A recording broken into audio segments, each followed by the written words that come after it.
say that the kids of Morinville are going to be attending school here in September, so it's very exciting. But you know what else is exciting is there is a myth about infrastructure. People think that you could be fiscally conservative or you could build infrastructure, but you can't do both, and we're here to prove that you can absolutely do both. We're going to spend more money per capita than other provinces on infrastructure. We have hundreds of projects like this around the province that are in the concept, design, construction phase, and we're very thrilled to be here. And someone who'd like to tell you a little bit more about it is our Premier, Jason Kenney. Awesome. Thank you so much, Dale, for welcoming us to your constituency up here in Morinville, Mayor Turner, and to folks from the local community, especially to the people who are working on completing this new school, St. Kateri Tekakwitha Catholic School up here in Morinville, which is an historic Alberta community. Of course, Indigenous people formed communities in this part of Alberta going back thousands of years. But Morinville itself is home to Alberta's oldest Francophone, one of its oldest Francophone communities that was pioneered by Oblate missionaries back in the mid-1800s. So it's fitting that we are gathered here today on the construction site of the future St. Kateri Tekakwitha School. She was North America's first Indigenous saint, beatified by Pope Benedict back in 2012. St. Kateri was a Mohawk Algonquin woman who lived in what is now Quebec back in the 1600s. And by all accounts, she was an extraordinarily courageous woman and whose short life was scarred by war, disease, and the death of her parents as a young child. In the Mohawk language, her name, Tekakwitha, means to put in good order. And just as her story inspires so many as the patron saint of the Indigenous peoples of North America, her name speaks to our purpose here today to put Alberta in good order.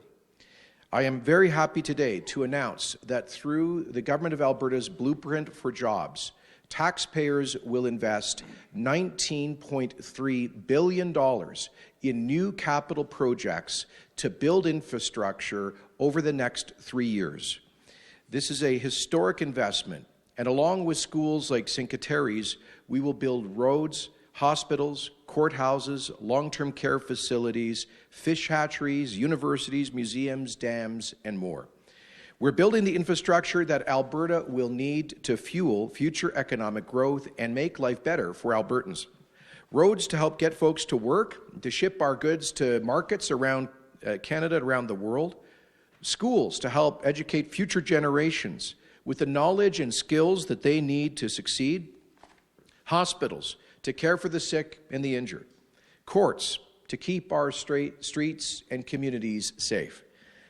This investment by taxpayers of more than $6.4 billion tax dollars a year will help to create jobs for thousands of Albertans in architecture, engineering, construction, skilled trades, and many other fields in every corner of the province, of course, with spin-off benefits right through the economy.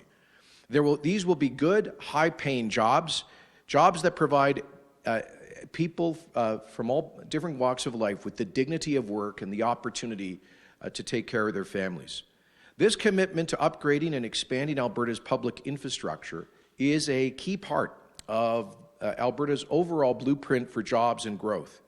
In the short term, it will stimulate job creation because unemployment remains far too high, and too many Albertans are still suffering. In the long term, it will provide the sturdy foundations for future economic growth. Our government is obsessed with getting Alberta back to work. Many of the jobs created through the capital plan that we're announcing here today will be in the skilled trades, which we value so much. So I'm happy to see groups here like Careers, the Next Generation, and CLAC, as well as Merit Contractors. These groups and others are doing tremendous work to highlight the importance of tradespeople, encouraging young Albertans to enter the trades, which our government is doing through our Skills for Jobs initiative. Infrastructure Minister Prasad Panda will be rolling out our capital plan over the coming weeks, highlighting important infrastructure projects all around the province. Prasad spent, his whole career before he got into the legislature as a major projects engineer building massive projects So he knows what he's doing, and we know he's going to get this done right. In addition to new needed infrastructure, we'll continue supporting in-train projects like the Edmonton Misericordia Hospital, the Calgary Cancer Centre, the Grand Prairie Hospital, which we're going to get done this year, right? Absolutely. And as well as many projects covered under the local government fiscal framework.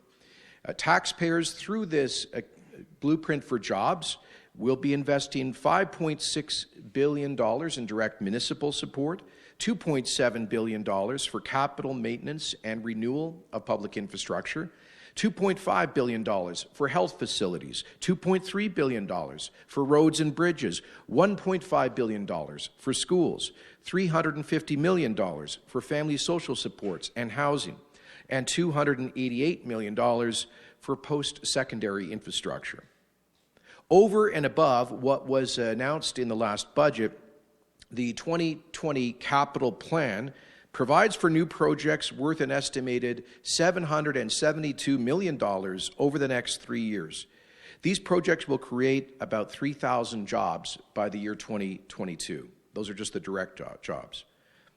So our government was elected last year to put Alberta in good order, to get our fiscal house in order, to get pipelines built, and get a fair deal for Alberta within the Federation, and to do everything we can to create jobs and bring investment back here. That includes investment in public infrastructure. So I'd like to thank everybody here today. Thank you, Minister Nally, for hosting us in your beautiful constituency. Thanks, Prasad, for your hard work on the capital plan. And thank you in advance to all of the hardworking women and men of this province who, through their tax dollars, will help to build the future of Alberta through this infrastructure. And thanks, most importantly, here to the folks behind me who are literally building this school, and which will provide first-rate education for generations of kids here in Morinville. Thanks very much.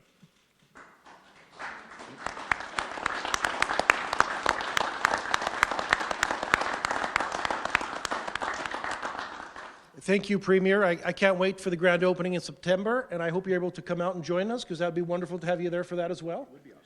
I would like to introduce you to my favorite minister, and I'm not just saying that because he's the infrastructure minister, but Minister Panda. Thank you.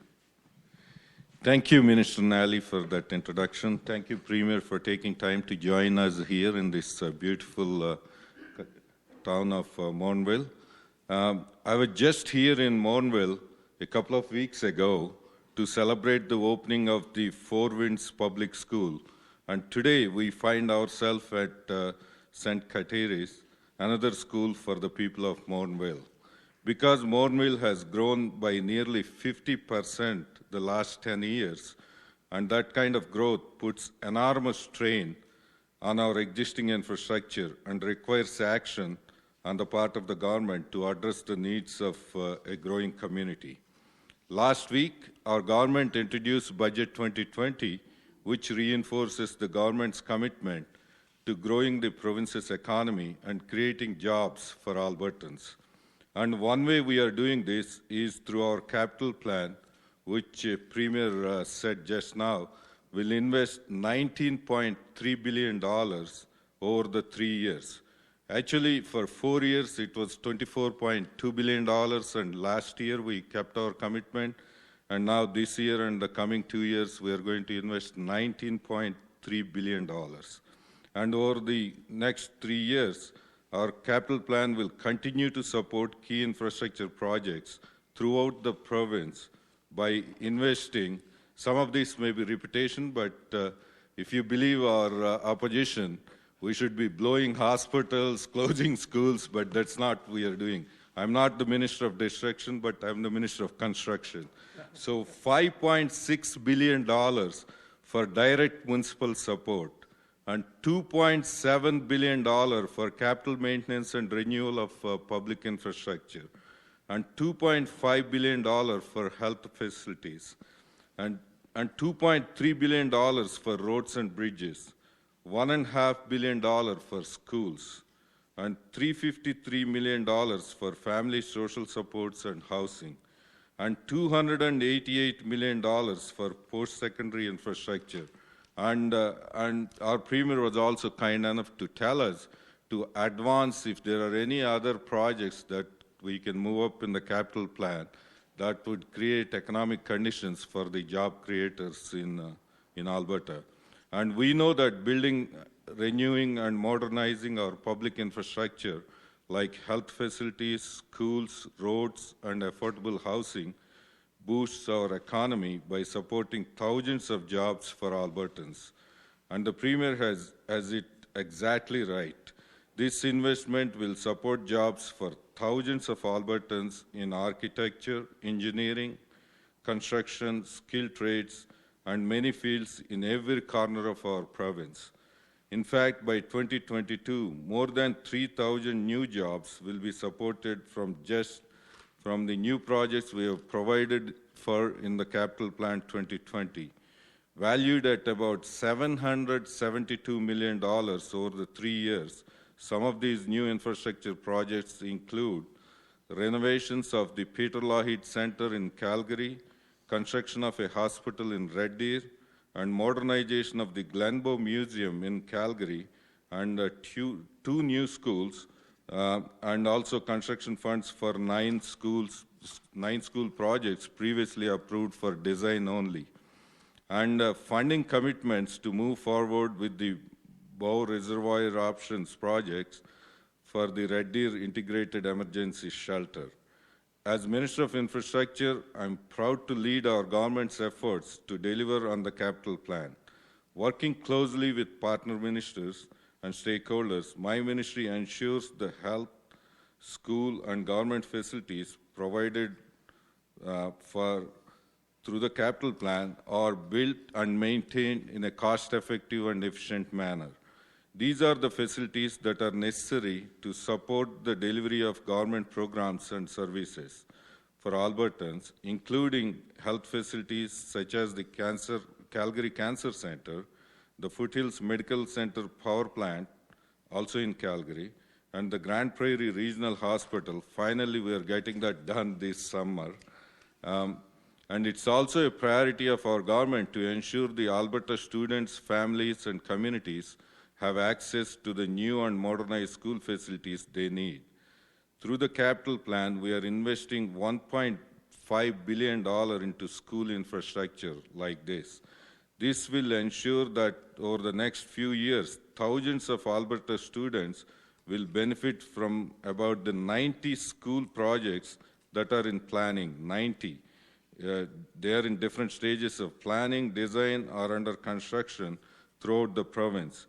In fact, by the end of 2020, we expect 24 of these projects to be complete and ready to meet the needs of Alberta students, families, and communities for many years. So this year, we are completing 24 schools. And from light rail transit to ring roads, highways to bridges, affordable housing to continuing care, to schools, museums, hospitals, and courthouses, Government's 2020 capital plan maintains spending on fiscally responsible infrastructure projects. With a focus on infrastructure that advances jobs and economic growth, we remain committed to growing the province's economy and creating jobs for Albertans by supporting the infrastructure that families and communities need. And I look forward to a busy and productive year. Yes, Minister, we'll be back here to open your other school. Good. Thank you. Thank you.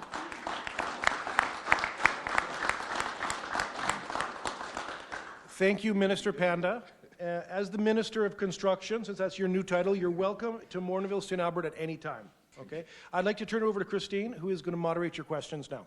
Just a reminder, we have a mic to your left, so if you want to step up and take it from here. Anyone?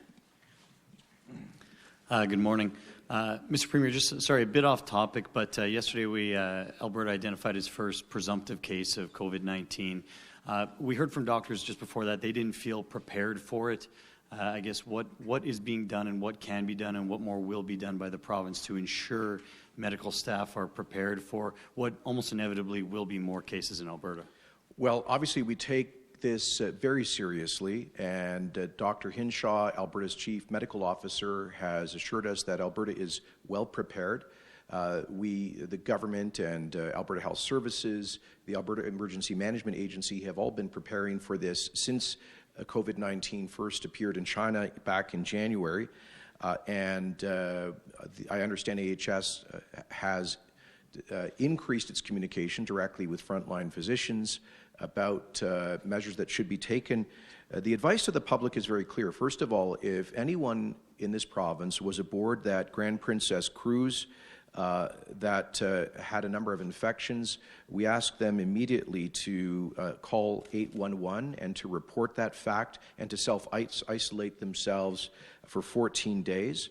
We asked the public to say the best way to prepare themselves or to prevent contamination from this or other kinds of viruses is good hygiene, including, for example, staying home if they are sick, covering their mouth with their arm if they're sneezing, washing their hands frequently with hot water and soap, and not going immediately to a hospital or clinic if they think they're exhibiting COVID-19 symptoms. Instead, they should call 811 and ask for assistance. The 811 HealthLink line is available 24 hours a day, 7 days a week. So obviously we are concerned about this initial presumptive case. I think it was, given the breadth of this virus around the world, likely inevitable that we would see some manifestation of it here in Alberta. But again, we are assured by our world-leading public health officials and emergency response officials that Alberta is well prepared for this.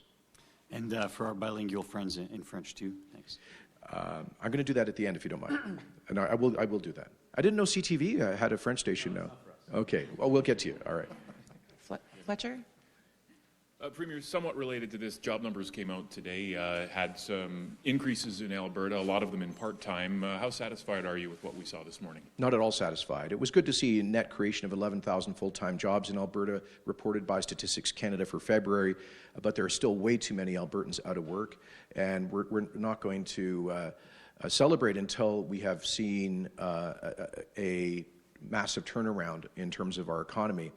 From month to month, the unemployment numbers are going to go up and down. The key thing is that we do everything we can in policy to create the right conditions for job creation. We're doing that in part through these record public investments in infrastructure. We're doing it with the job creation tax cut, with the red tape reduction initiative, and we'll be making some announcements later this month about strategic investments that will both give a huge boost to our energy sector, but also create good construction jobs here in Alberta. So we're doing everything we can to get the right conditions, but I think we need to be, I think all Albertans see what's going on with the global economy because of the coronavirus. Markets are going down again today. The price for Western Canadian Select crude oil is trading just over $30 a barrel right now. And we don't know how long this will go on. But it does appear, based on all evidence right now, that there is a significant global economic downturn beginning right now. We surely hope that it will be brief and that the virus is contained and starts to diminish in terms of the number of people affected. We hope confidence will restore to markets and growth will return to the global economy. But we Albertans are not an island. It is frustrating. It is frustrating after 5 years of economic decline and stagnation. And just as I think we've been ready to see significant growth in 2020, to see this global downturn from the coronavirus. The Conference Board of Canada, a week ago today, projected that Alberta would be the second fastest growing provincial economy in Canada at 2.2% GDP growth in 2020 and 2.3% growth next year. But obviously, those projections are now in question until we know how bad and severe this global downturn is. And on a quite a different topic. The time change is coming up this week, and I know your government was looking into what might possibly change. Any more thoughts now that we're leading up to that about what should happen or what you'd like to see happen? Sure. So I understand about 90% of the Albertans who participated in our consultation said that they wanted to stop changing time zones and just stick with one time on the clock all year long. So we hear those Albertans. We're completing a few more consultations with key industries like the aviation industry. But I do note that British Columbia has gone in that direction on the west side of Alberta, and Saskatchewan has always stayed with 1 clock on the east side. Yukon just announced they're going to stick with 1 clock year-round. I understand California is going in that direction, and possibly the other Northwest states. So I think it's becoming more and more obvious that our whole region in North America is shifting in that direction. I personally support the idea, but we're going to complete our consultations before making a final decision. Okay, we'll take a couple questions from the phone. Operator, can you please put through the first caller? That first question is from Chris Epp with CTV Calgary. Chris, your line is open. Premier, the budget last week was contingent on $58 a barrel for oil this year. I think it was around 47 last week during the budget. It's now at, I think, 42 today. That's WTI. Yeah. It's WTI. What will the effect be on that long term? Well, we don't know what the long-term effect will be. We do know in the short term it's going to have a negative impact on our budget and on our economy. On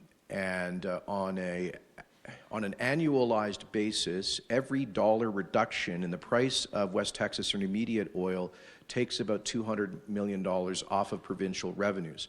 We just don't know how long this situation is going to prevail. Now, we started the year with pretty strong prices at about, I think, averaging about $65 WTI in January, which is one of the reasons that we projected the deficit for fiscal year 2019-2020 would be about $1.2 billion lower than initially projected. It's clear now that we're going to be that number will be losing some of those gains that we had in the fourth quarter of 2019 and in January of this year. But look, we just don't know how long and how deep this global trough is going to be. As Minister Toews has said, all we can do is manage what is within our control. And this is why it's particularly important that we continue on the path of fiscal responsibility. While we are making record investments in many areas, including today capital spending for infrastructure that helps to create jobs, while we're spending more than Alberta ever has on things like healthcare and education, including, by the way, physician compensation, we are reducing overall government of Alberta spending by 2.8% over 4 years. This just underscores the importance of getting our fiscal house in order, because if indeed we do end up in a prolonged global downturn, that deficit will go back up, and we need to be prepared for the future. So our government will do what is necessary to give the best possible policies for growth and to dampen the impact of any potential global recession. Do you have a follow-up, Chris? Just as a quick follow-up, sir, if I may. I know the finance minister said last week that if things changed, he was prepared to modify those numbers, cut deeper. I guess at what point do you make that decision and start implementing, whether it's deeper reductions or cuts? Well, typically in a situation like this, we would reassess the fiscal plan about midway through the year, particularly if there's been real volatility in the economy. There is no point in us making significant changes to fiscal policy right now when nobody knows how long or how deep the impact of the coronavirus downturn will be. We're going to have to assess that. I do note that there has been some stimulative action on monetary policy with both the U.S. Federal Reserve and the Bank of Canada lowering their basic rate by 0.5 percentage point, and that is countercyclical. And frankly, what we are announcing today with record investments in capital infrastructure spending is countercyclical. So we're going to have we'll monitor the situation very closely. We'll make, if we need to modify the course, it would likely be in a few months' time. Operator, can you please put through the next caller? Next question is from James Keller with the Globe and Mail. James, your line is open. So a bit more on that, looking at the long term, and it's not even that long term, we're talking 2 years before there was a plan to balance the budget. How committed are you to definitely balancing the budget in 22-23 no matter what, or would your government entertain delaying that if oil prices don't recover, or even if they just don't recover enough? Well, James, I've always said that this is our strong commitment to Albertans. However, if there is a major prolonged global downturn, that would obviously affect our plan to get to balance in that time frame. So that's what we've always said. And indeed, if you go and look at the budget that we published last week, we offer different scenarios, including a bearish scenario where there is a major global economic downturn and a scenario where we don't get a pipeline built. In both of those scenarios, they would have a big impact on Alberta's finances. That's no secret. That's why, quite frankly, it's unfortunate that governments in recent years were not fiscally responsible, because they drove us into, and this is governments of different stripes, I'm not pointing fingers at one party, but they drove us into a $70 billion debt today, where we are less well prepared to cope with a major global downturn. I don't want to make that same mistake in the future. James, do you have a follow-up? I know that over the course of the next, over the next couple of years, I think we're still reducing our reliance on oil revenue, but it still does represent a major slice of the pie. So how sort of dependent are we still on the royalty roller coaster, and how much of a concern is that to you? Well, we're less dependent than we used to be. Royalty revenue has declined as an overall share of Alberta's revenues in recent years, as you know. Having said that, it affects our whole economy, James. I think you understand that. Whether it's folks that operate hotels and restaurants in the service sector, or construction contractors, or all through our economy, our high-tech sector, the real estate market, it's all affected by the energy sector in a province where that is still about 20% of our GDP. And so it's not just a question of sensitivity to royalty revenues. I will say I saw an editorial in your newspaper yesterday suggesting that Alberta should raise taxes to deal with these fiscal challenges. And it said that if Alberta had the same average level of taxation as other provinces, we wouldn't have a deficit. Here's the truth. If we were to raise taxes significantly in the middle of a downturn, we would be putting people out of work and punishing families that are already struggling to get by. It is also true, as Dr. McKinnon's panel pointed out, that we have a spending problem. And if we were to be spending at the Canadian average for provincial governments, we would have a $3 billion surplus rather than a $7 billion deficit. So I say that before anybody talks about punishing hardworking Alberta families with big tax hikes, we should focus on the government operating within the means of taxpayers, that Alberta should become, over time, at least as efficient as BC, Ontario, and Quebec. And so that's our plan over the years to come. Come back to the floor. Go ahead. Premier, yesterday you issued your endorsement of Aaron O'Toole in written form. Just for the folks at home, in your own words, why him over Peter MacKay? Well, actually, his campaign will be publishing a video today that I did with Aaron, who visited us in Edmonton. I've known Aaron for 15 years, a good friend of mine. He was an officer in the Royal Canadian Air Force, as was my dad.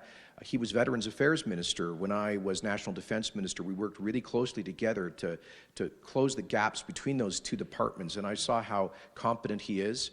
So basically, I believe Aaron is a very capable, competent, intelligent, principled man who understands the importance of a big tent coalition reaching out, including to new Canadians. He is the only first-tier candidate who speaks French and who I can win, I believe, especially in areas like suburban Ontario, which is where Mr. Trudeau won his minority government last year.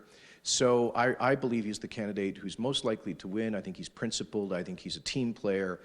And I think he'd be a very solid leader and you know, I make no bones about this. Last year, I said I would do whatever I could to see a change in the federal government. We did that our part here in Alberta. But we need to see a change in Ontario, and I think Aaron is best equipped to do that. Do you have a follow-up? One of the criticisms on Mr. O'Toole's candidacy from certain corners is that the Take Back Canada slogan is a bit of a dog whistle. What's your interpretation of that? I think it's pretty explicit. He is very clear that he wants to fight for working women and men who have lost their jobs by government policies that have resulted in the flight of tens of billions of dollars of investment, closure of auto plants in Ontario, pipelines in the West, forestry projects in British Columbia, with anti-growth policies. And I agree with him. We need a common-sense government that is going to bring respect for the rule of law, regulatory certainty, the ability to get big things done, to focus on working women and men, and not just the fashionable political concerns of downtown elites in places like Toronto. All right, let's do the COVID-19 response in French, and we'll wrap it up. Okay. This will be challenging because it's a specialized vocabulary. Mais, okay. Hier, évidemment, le docteur I'll try this again. Hier, le docteur Hinshaw, l'officier principal médical de l'Alberta, a annoncé qu'on a vécu le premier cas d'une infection présumée d'une Albertaine avec le coronavirus. Évidemment, ça nous inquiète, mais le docteur Hinshaw et les officiels de l'agence d'urgence de l'Alberta et de santé publique nous informent que l'Alberta est bien préparé pour les autres cas de l'infection de coronavirus. Nous exigeons que les Albertains suivent les règles de santé personnelle, comme laver les mains et rester chez vous si vous êtes malade. Si vous avez une indication que peut-être vous avez le coronavirus, il faut appeler 811 pour consulter un professionnel. Et particulièrement, nous exigeons que les Albertains qui étaient à bord le